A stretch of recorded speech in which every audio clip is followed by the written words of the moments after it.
안녕하세요. 아이들의 올바른 성장을 돕는 우만달의 전주은입니다. 오늘도 제가 인스타그램에 올려두었던 릴스 영상을 함께 보면서 아이들을 효과적으로 교육하는 방법에 대해 이야기를 나눠볼 텐데요. 오늘 함께 볼 영상은 아이가 스스로 연습할 때에도 저랑 레슨한 그대로 연습을 잘해올 수 있게끔 제가 아이와 스타트 버튼을 만들어가는 장면입니다. 어머님들, 스타트 버튼이 뭐일 것 같나요? 제가 정말 레슨 때 자주 사용하는 방법인데요. 아이가 길러야 할 행동이나 습관, 연습에서 스스로 할 때 헷갈릴 만한 부분의 시작을 미리 준비할 수 있게 장치로 만들어서 도와주는 방법이에요. 선생님이 옆에 있을 때는 잘 됐는데 막상 혼자 연습하려고 하면 잘 안 돼서 헤매는 경우가 많거든요. 저희 선생님들도 레슨 고민을 가지고 올 때 보면 분명히 레슨 땐 잘하는데 꼭 혼자 할 땐 엉뚱하게 연습해와요. 이런 하소연을 많이 하세요. 이게 아이의 잘못일까요? 아직 완벽하게 자신의 것이 되지 않았다는 얘기죠. 아이가 선생님이나 엄마 없이도 스스로 어떠한 행동을 해낼 수 있게 하는 방법으로 아주 좋은 방법은 아이가 해내야 하는 행동을 단계별로 나누어서 그 첫 부분을 직접 같이 여러 번 반복해주는 방법이에요. 그렇다면 어떤 식으로 아이의 습득 효과를 높여줄 수 있는지 4가지로 한번 이야기해 볼게요. 첫 번째, 중요한 내용을 아이와 함께 짚어가는 시간을 가져보세요. 보통 레슨이 끝나고 번호당 횟수로만 연습을 내주는 경우가 많은데요. 저는 제가 레슨 때 요구했던 내용에 대한 지침을 진도카드에 직접 글로 써주는 경우가 많아요. 근데 또 선생님 혼자서만 글로 적어놓으면 아이가 스스로 연습할 때 그 글이 딱히 눈에 들어오지 않습니다. 그래서 저는 제가 써준 지침을 아이가 제 앞에서 소리내서 읽어보게 해요. 읽으면서 무슨 자리? 네 자리?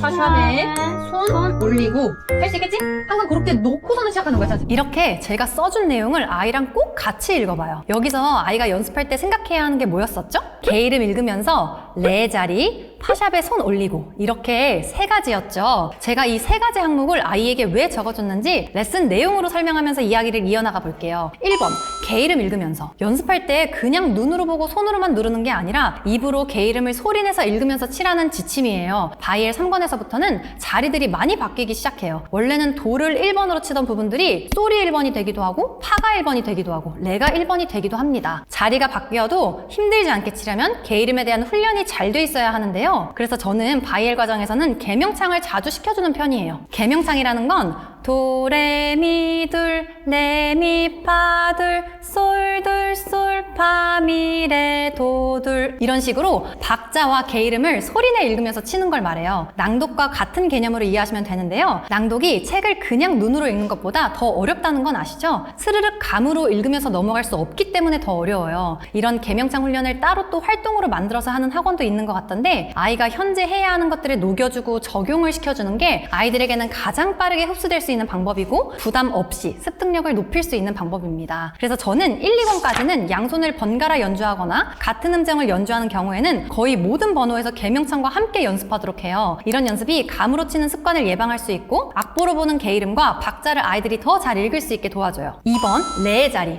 연습을 시작하기 전에 자리를 꼭 찾고 시작할 수 있게 짚어주는 거예요. 보통 파를 1번으로 시작하면 C 플랫이 생기고 레를 1번으로 시작할 땐 파 샵이 생겨요. 여기서도 임시표 파 샵을 배우는 단계라 레를 1번으로 놓고 치는 악보가 나왔어요. 평소 익숙한 대로 도에 손을 올려놓고 치면 엉뚱한 음악이 나오기 때문에 자리를 먼저 찾아야 한다는 점을 짚어주는 거죠. 진도가 올라갈수록 다양한 음자리에서 시작하기 때문에 항상 자리를 먼저 찾고 연습을 시작할 수 있도록 연습에 필요한 습관을 길러주는 과정입니다. 그리고 3번, 파샵에 손 올리고. 이것도 실수를 예방해주는 행동 루틴인데요. 아이들이 5손가락 안에서만 치는 악보로는 레에서 시작했을 때 파샵을 임시표로 배우게 돼요. 샵, 플랫, 제자리표가 나오는 임시표 개념을 처음 배울 때 이 새로운 개념을 놓치지 않고 더 잘 흡수하도록 도와주기 위해서 저는 아이들에게 샵이나 플랫에 꼭 미리 손을 올려놓고 시작하도록 가르쳐주고 있어요. 이런 과정 없이 무턱대고 연습을 시작하면 거의 대부분의 아이들이 샵이나 플랫을 놓치면서 쳐요. 그러고는 다시 번복해서 치고 선생님이 옆에서 고쳐주시면 그때 다시 치고 그렇게 계속 틀린 음정을 누르니까 멈췄다 다시 치게 되고 지적받게 되면서 습득에 대한 흥미가 떨어집니다. 그리고 무엇보다 안 좋은 점은 아이가 혼자 연습할 때 불확실함을 안고 연습하게 된다는 점이에요. 내가 맞게 치는 거야 아닌 거야 이런 마음으로 연습을 하니까 재미를 붙이기가 쉽지 않죠. 그래서 자리가 바뀌고 샵이나 플랫을 눌러야 하는 악보에서는 이렇게 미리 손을 준비해두는 행동을 루틴으로 넣어주는 겁니다. 제가 아이들에게 왜 이런 지침들을 적어주었는지 이해가 되셨나요? 이 3가지 없이는 아이가 혼자서 연습할 때 엉뚱하게 연습해올 가능성이 높아지기 때문에 이렇게 레슨 내용을 아이와 같이 짚어보면서 잡아주는 거예요. 자, 이렇게 같이 짚었으면 그 그 다음으로는 두 번째, 행동으로 같이 시뮬레이션 해주는 시간이 필요합니다. 말로만 알려주게 되면 아이가 들을 때는 알아들었는데도 막상 선생님 없이, 엄마 없이 할 때는 잘 안 되는 경우가 많아요. 다들 경험해보셨죠? 그래서 행동으로 같이 시뮬레이션을 해주시는 거예요. 영상 한번 봐볼게요. 자리에 앉아봐. 지아가 스스로 연습한다고 할 때 자리를 찾을 수 있는지 한번 볼 거야. 딱 폈어. 그럼 지아가 손 어떻게 올려야 돼? 무슨 자리야, 우리? 그렇지. 그렇지, 지아야. 요러고선 연습을 시작하는 거야. 알겠지? 첫 음정이 뭐예요? 그렇지, 그렇게 하면 돼. 스스로 연습한다고 했을 때 자리를 찾을 수 있는지 볼 거예요. 제가 이렇게 아이에게 미션을 주기도 하고, 손 어떻게 올려야 돼? 첫 음정이 뭐예요? 하면서 악보를 스스로 찾아서 칠 수 있도록 아이를 유도하고 있죠. 스스로 찾아 할 수 있는 루틴을 길러주는 것. 어떤 진도의 아이들이건 아이들과의 레슨에서 제가 가장 중요하게 생각하는 부분입니다. 레슨 내용을 아이가 정말로 이해했는지, 나의 도움 없이 이걸 해올 수 있는지 그걸 확인하는 시간을 꼭 가져보세요. 아이들이 혼자 연습하는 걸 잘 못하고 안 하게 되는 이유는 다른 것보다도 연습이 어렵게 느껴지고 잘 안 되기 때문이에요. 옆에서 도와주는 어른이 없어서 잘 안 된다는 건 아직 그것이 아이에게 제대로 흡수되지 않았다는 말이기도 합니다. 그래서 우리는 그 연습, 그 훈련이 잘 될 수 있게 여러 가지로 장치를 만들어주면 돼요. 저의 레슨에서는 틀린 음정으로 연습하지 않도록 자리를 잘 찾게 도와주는 것, 스스로 할 때 헷갈릴 만한 부분을 집중적으로 도와주는 것, 이것들로 스타트 버튼을 만들어줬어요. 이렇게 행동으로 시뮬레이션을 해주신 후에는 세 번째, 반복시켜주면서 다양한 상황이 와도 해낼 수 있게 만들어주세요. 아이들은 한 번 말해준다고 해서 끝이 아니에요. 계속 반복해주셔야 합니다. 언제까지? 될 때까지. 영상 계속 이어서 볼게요. 한번 다시 해볼게. 손 어떻게 잡아야 돼? 그렇지. 내 자리 잘 잡았고. 그렇지. 지아, 이렇게 잡고서는 시작하는 거야. 연습을 항상. 알겠지? 아까 했던 스타트 버튼을 제가 또 반복하고 있죠. 저는 이렇게만 끝내지도 않고요. 여러 가지 상황 설정으로 아이들 혼을 빼놓기도 합니다. 다양한 상황에서도 해낼 수 있게 만들어주고 싶어서요. 주은아, 그럼 봐봐. 너가 학교를 다녀왔어? 학교 다녀왔습니다.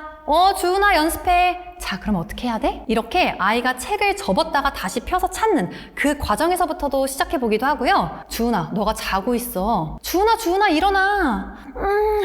자, 이럴 때 연습 어떻게 해야 돼? 이러면서 막 다양한 상황에 아이를 넣어주는 거예요. 그러면 아이가 선생님이 왜 이러시나? 너무 웃기다. 이렇게 까르륵거리고 혼이 빠지면서도 바로바로 배운 내용을 더듬어가면서 스스로 기억해서 자리를 찾으려고 하고 잘 준비하고 싶어하는 의욕이 막 솟아나는 걸 볼 수 있어요. 그만큼 아이들에게는 반복이 중요합니다. 자, 그럼 마지막 단계로 네 번째, 차분하게 아이가 잘 이해했는지 질문을 던지고 대답을 들어보세요. 놀이인지 레슨인지 모르게 한껏 재미를 주고서는 마지막으로 정리해주는 시간을 갖는 거예요. 왜 이런 과정이 너에게 필요한지 아이에게도 다시 이유를 설명해주면서 마지막으로 복귀하는 질문들을 던져주고는 아이가 정말 잘 이해했는지 체크해 보시는 거죠. 그냥 무턱대고 시작하려고 하면 어려워질 수 있어요. 우리 지금 무슨 자리 공부하고 있지? 네 자리. 그럼 손가락 어디에 올려야 돼요? 그렇지, 40. 꼭 기억해. 알겠지? 이렇게 대답해주지 마시고 아이가 대답할 때까지 기다려주세요. 딱 3분만 투자하시면 돼요. 레슨이 다 끝난 후나 어떤 걸 가르쳐 주신 후에 이렇게 딱 3분만 투자하시면 습득하는 아이의 마음가짐이 달라지고 습득해 오는 아이의 실력이 달라집니다. 저는 이렇게 피아노 레슨으로 말씀을 드리고 있지만 초등 자녀를 두신 학부모님들은 한번 아이에게 길러주고 싶은 습관에서 이 방법을 잘 적용해 보세요. 그럼 오늘 나눈 내용을 다시 정리해 볼게요. 1번, 중요한 내용을 아이 입으로 말해보게 하기. 2번, 행동으로 같이 시뮬레이션 해보기. 3번, 다양한 상황으로 반복시켜주기.